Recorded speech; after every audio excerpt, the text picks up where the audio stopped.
সংবাদ শিরোনাম।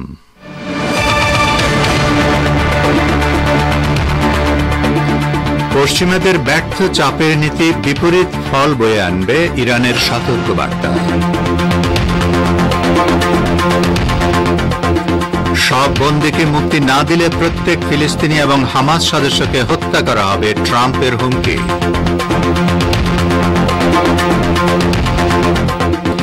নির্বাচন করবে কিনা সেই সিদ্ধান্ত আওয়ামী লীগের, জানালেন বাংলাদেশের অন্তর্বর্তী সরকারের প্রধান উপদেষ্টা অধ্যাপক মোহাম্মদ ইউনূস।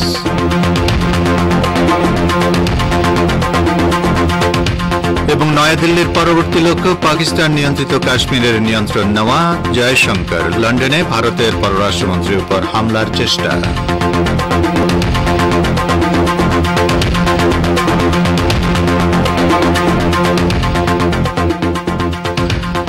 আসসালামু আলাইকুম শ্রোতা বন্ধুরা, গুরুত্বপূর্ণ সংবাদ শিরোনাম শুনলেন এতক্ষণ। এবারে বিস্তারিত বিশ্ব সংবাদে আপনাদের আমন্ত্রণ জানাচ্ছি আমি নাসির মাহমুদ।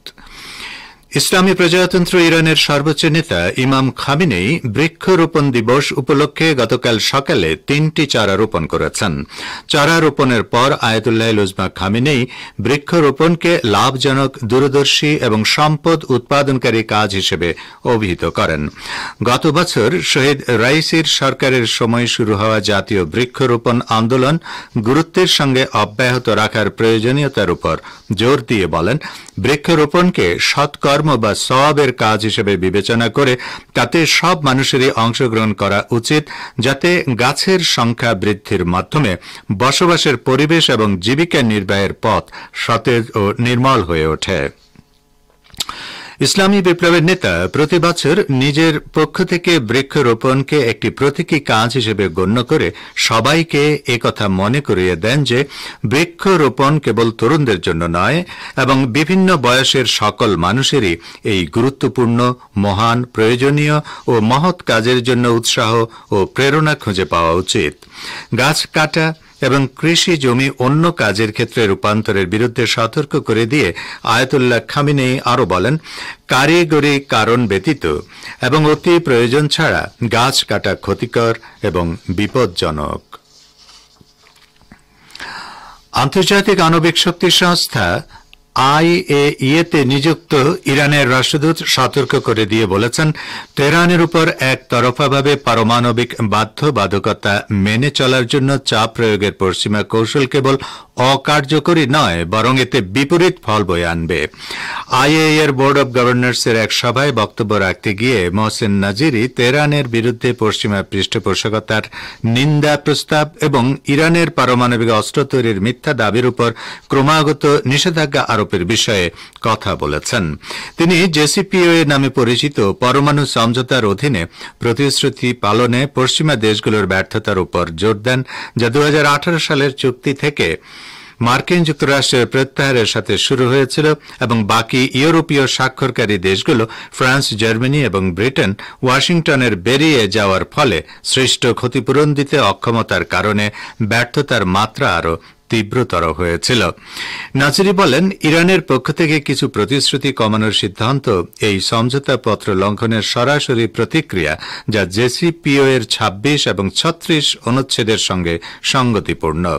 চুক্তির আওতায় অন্যান্য পক্ষ তাদের বাধ্যবাধকতা পালনে ব্যর্থ হলে ইরানের পাল্টা প্রতিকারমূলক ব্যবস্থা নেওয়ার অধিকার এতে দেওয়া হয়েছে বলেও জানান তিনি আবারও জোর দিয়ে বলেন যে পারমাণবিক চুক্তির অধীনে ইরানের প্রতিকারমূলক ব্যবস্থাগুলো কেবল তখনই পরিত্যাগ করা হবে যদি মার্কিন যুক্তরাষ্ট্র, ইউরোপীয় ইউনিয়ন এবং চুক্তির 3টি ইউরোপীয় পক্ষের নিষেধাজ্ঞাগুলো কার্যকর এবং প্রমাণ সাপেক্ষে প্রত্যাহার করা হয়। নাজিরি বলেন, অভিজ্ঞতা দেখিয়েছে যে কিছু পক্ষের দ্বারা অনুসৃত সর্বোচ্চ চাপের নীতি কেবল অকার্যকরী নয়, বরং এতে বিপরীত ফলও বয়ে আনে। মার্কিন প্রেসিডেন্ট ডোনাল্ড ট্রাম্প হুমকি দিয়েছেন যে গাজা উপত্যকায় আটক বাকি ইসরায়েলি বন্দীদের অবিলম্বে মুক্তি না দিলে এ উপত্যকার ফিলিস্তিনিদের এবং হামাসের প্রতিরোধকামী সদস্যদের হত্যা করা হবে। মুক্তিপ্রাপ্ত 8 বন্দীর সঙ্গে হোয়াইট হাউসে দেখা করার পর বুধবার ট্রাম্প একটি সোশ্যাল মিডিয়া পোস্টে এই সতর্কীকরণ বার্তা জারি করেন। ট্রাম্প বলেন, সব জিম্মিকে এখনই মুক্তি দিন, পরে নয়। এবং অবিলম্বে সমস্ত মৃতদেহ ফিরিয়ে দিন, তা না হলে সবকিছু শেষ। মার্কিন প্রেসিডেন্ট ইহুদিবাদী ইসরায়েলকে ওয়াশিংটনের পূর্ণ সামরিক সহায়তার কথাও পুনর্ব্যক্ত করেন, যার মূল্য কোটি কোটি ডলার। তিনি বলেন, আমি ইসরায়েলকে কাজ শেষ করার জন্য যা যা প্রয়োজন তা পাঠাচ্ছি। যদি তোমরা আমার কথা মতো কাজ না করো তাহলে একজন হামাস সদস্য নিরাপদ থাকবে না। তিনি আরও সতর্ক করে দেন যে ইসরায়েলি বন্দীদের অবিলম্বে মুক্তি না দিলে নরক মূল্য দিতে হবে। ডোনাল্ড ট্রাম্প বলেন, এটি তোমাদের জন্য শেষ সতর্কীকরণ।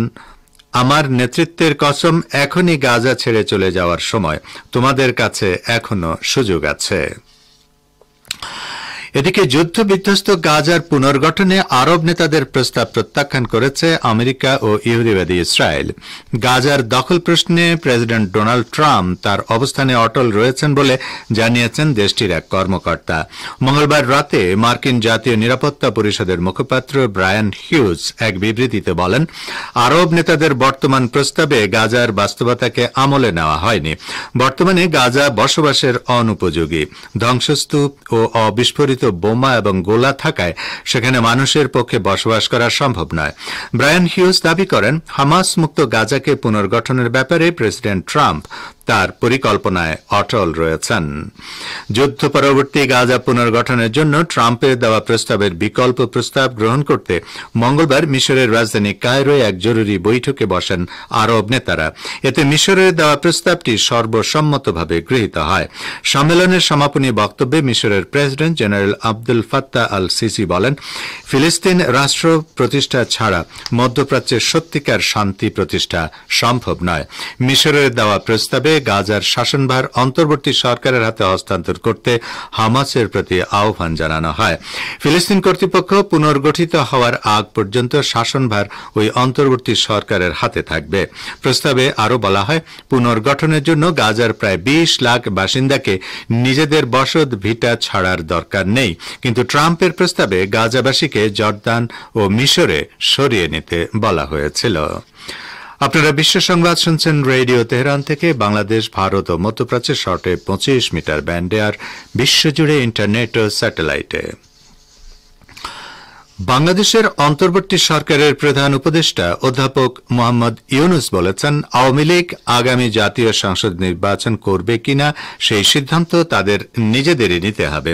পশ্চিমে একটি গণমাধ্যমকে দেওয়া এক সাক্ষাৎকারে তাঁর এই অবস্থানের কথা জানিয়েছেন তিনি। প্রতিবেদনে বলা হয়েছে, আগামী জাতীয় সংসদ নির্বাচনে শেখ হাসিনা ও তার দল অংশ নেবে কিনা সে ব্যাপারটি এখনও পরিষ্কার নয়। মানবতা বিরোধী অপরাধের অভিযোগে তার বিরুদ্ধে বাংলাদেশে পরোয়ানা রয়েছে।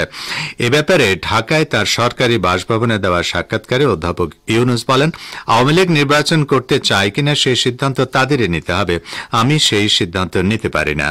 নির্বাচন কমিশন সিদ্ধান্ত নেয় কে নির্বাচনে অংশ নেবে। তিনি বলেন, যদি আমাদের প্রত্যাশা অনুযায়ী সংস্কারগুলো দ্রুত করা যায় তবে ডিসেম্বরে নির্বাচন অনুষ্ঠিত হবে, আর যদি সংস্কারের দীর্ঘ প্রক্রিয়া থাকে তবে আমাদের আরও কয়েক মাস লাগতে পারে। বাংলাদেশে চলমান সহিংসতায় দায়ীদের বিরুদ্ধে ব্যবস্থা না নিয়ে বরং সরকার উল্টো ন্যায্যতা দিচ্ছে বলে আওয়ামী লীগ যে অভিযোগ তুলছে সে ব্যাপারেও প্রধান উপদেষ্টাকে প্রশ্ন করে বিবিসি। জবাবে অধ্যাপক ইউনুস বলেন, আদালত আছে, আইন আছে, থানা আছে, তারা গিয়ে অভিযোগ করতে পারে, তাদের অভিযোগ নথিভুক্ত করতে পারে। আপনি অভিযোগ করার জন্য থানায় যান এবং দেখুন আইন তার নিজস্ব গতিতে চলছে কিনা। ভারতের পররাষ্ট্রমন্ত্রী এস জয়শঙ্কর বলেছেন, নয়াদিল্লির পরবর্তী লক্ষ্য পাকিস্তান নিয়ন্ত্রিত কাশ্মীরের নিয়ন্ত্রণ নেওয়া। এই ইস্যুতে আমরা ধাপে ধাপে এগোচ্ছি এবং আমি মনে করি ইতোমধ্যে অনেকাংশে আমরা এটিকে গুছিয়ে এনেছি। আজ ব্রিটেনের আন্তর্জাতিক সম্পর্ক বিষয়ক থিঙ্ক ট্যাঙ্ক সংস্থা চ্যাথাম হাউসকে দেওয়া এক সাক্ষাৎকারে তিনি একথা বলেন। অনুষ্ঠানে পাকিস্তানি এক সাংবাদিক কাশ্মীর প্রসঙ্গে ভারতের ভূমিকা নিয়ে প্রশ্ন তুলে অভিযোগ করেন যে ভারত অবৈধভাবে কাশ্মীর দখল করেছে এবং সেখানে 70 লক্ষ কাশ্মীরিকে নিয়ন্ত্রণ করতে 10 লক্ষ সেনা মোতায়েন করেছে। তিনি জানতে চান, প্রধানমন্ত্রী নরেন্দ্র মোদী কি মার্কিন প্রেসিডেন্ট ডোনাল্ড ট্রাম্পের সঙ্গে সম্পর্ক ব্যবহার করে কাশ্মীর সমস্যা সমাধান করবেন। ভারতের পররাষ্ট্রমন্ত্রী আরও বলেন, জম্মু কাশ্মীরের যে অংশটি পাকিস্তান অবৈধভাবে দখল করে রেখেছে সেটিকে ভারতের মানচিত্রভুক্ত করা। আমি আপনাকে গ্যারান্টি দিয়ে বলছি, যদি এই লক্ষ্য আমরা সফলভাবে অর্জন করতে পারি সেক্ষেত্রে কাশ্মীর ইস্যু নামে আর কোনো সংকট থাকবে না। এটিই এই সংকটের চূড়ান্ত সমাধান।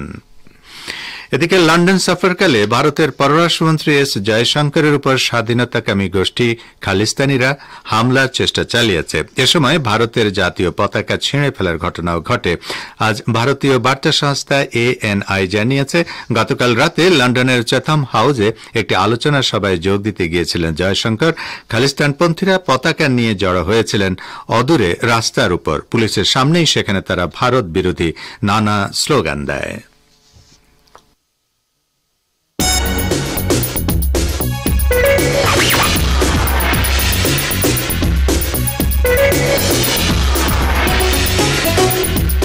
রেডিও তেহরান খবরের সঙ্গে 24 ঘন্টা। ভিজিট করুন আমাদের ওয়েবসাইট parstoday.ir/dn।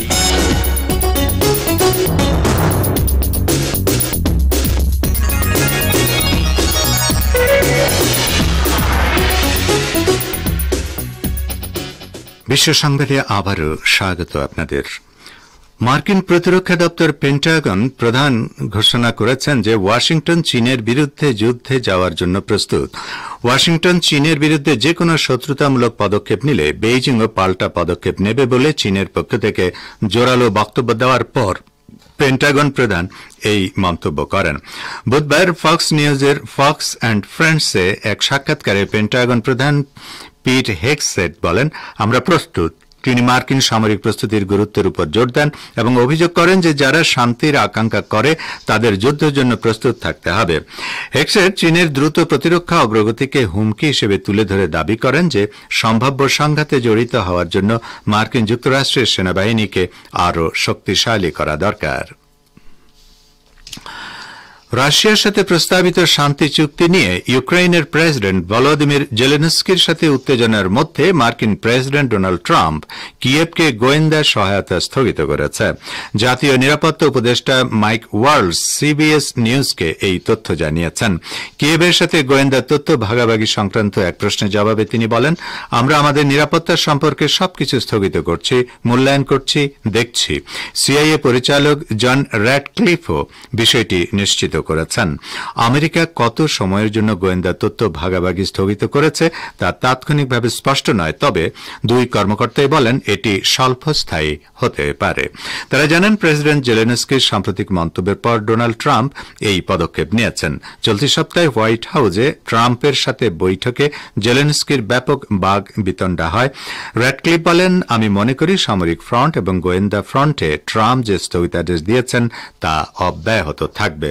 তো শ্রোতা বন্ধুরা, আমাদের নিউজ ডেস্কে এই ছিল এখনকার মতো সর্বশেষ বিশ্ব সংবাদ। সঙ্গে থাকার জন্য আপনাদের অনেক অনেক ধন্যবাদ।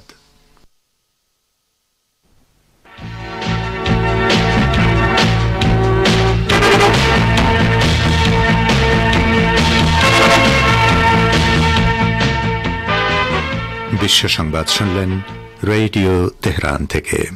এবারে আমন্ত্রণ জানাচ্ছি সংবাদ ভাষ্যের অনুষ্ঠান দৃষ্টিপাতে। কানাডার উপর উচ্চ হারে শুল্ক আরোপ কার্যকর করা শুরু করেছে ট্রাম্পের নেতৃত্বাধীন মার্কিন সরকার। ইউরোপ, চীন ও ভারতও রয়েছে হুমকির মধ্যে। এ সম্পর্কে আজকের দৃষ্টিপাতে শুনুন আমাদের ভাষ্যকারের একটি প্রতিবেদন, সহকর্মী আমির হোসেনের পরিবেশনায়। কানাডার প্রধানমন্ত্রী জাস্টিন ট্রুডো তার দেশের পণ্যের উপর উচ্চ হারে মার্কিন শুল্ক আরোপের পদক্ষেপ নেয় প্রেসিডেন্ট ট্রাম্পের কঠোর সমালোচনা করেছেন। তিনি কানাডার নানা পণ্যের উপর 25% ও জ্বালানির উপর 10% মার্কিন শুল্ক আরোপকে পুরোপুরি অন্যায্য ও খুবই বোকামিপূর্ণ বলে উল্লেখ করেছেন। এক মাস বিলম্বের পর গতকাল মঙ্গলবার থেকে এই শুল্ক আরোপ কার্যকর করা শুরু করেছে মার্কিন যুক্তরাষ্ট্র। প্রেসিডেন্ট ডোনাল্ড ট্রাম্পের এই পদক্ষেপকে বাণিজ্য যুদ্ধ হিসেবে উল্লেখ করে জাস্টিন ট্রুডো বলেছেন, এর ফলে মার্কিন পরিবারগুলোই সবচেয়ে বেশি ক্ষতিগ্রস্ত হবে। পাল্টা ব্যবস্থা হিসেবে কানাডাও মার্কিন পণ্যগুলোর উপর শতকরা 25% শুল্ক বা কর আরোপ করবে বলে ট্রুডো জানান। ট্রাম্প অটোয়ার বাণিজ্যকে অন্যায্য বলে অভিযোগ করেছিলেন এবং কানাডাকে মার্কিন যুক্তরাষ্ট্রের 51তম প্রদেশ হওয়ার প্রস্তাব দিয়েছিলেন। মার্কিন দৈনিক ওয়াল স্ট্রিট জার্নাল কানাডার উপর মার্কিন উচ্চহারের শুল্ক আরোপের পদক্ষেপকে ইতিহাসের সবচেয়ে বোকামিপূর্ণ ঘটনা বলে উল্লেখ করে যে সম্পাদকীয় প্রকাশ করেছে, সেদিকে ইঙ্গিত করে জাস্টিন ট্রুডো বলেন, ট্রাম্প একজন স্মার্ট বা চালাক মানুষ হওয়া সত্ত্বেও খুবই বোকামিপূর্ণ কাজ করেছেন। এদিকে ডোনাল্ড ট্রাম্প কানাডার প্রধানমন্ত্রী ট্রুডোর এই সমালোচনা উড়িয়ে দিয়ে তাকে গভর্নর বলে উপহাস করেছেন এবং কানাডার পাল্টা শুল্ক আরোপের জবাবে আনুপাতিক হারে আবারও দেশটির পণ্যের উপর মার্কিন শুল্কের হার বাড়ানো হবে বলে নিজের সোশ্যাল মিডিয়া ট্রুথে উল্লেখ করেছেন।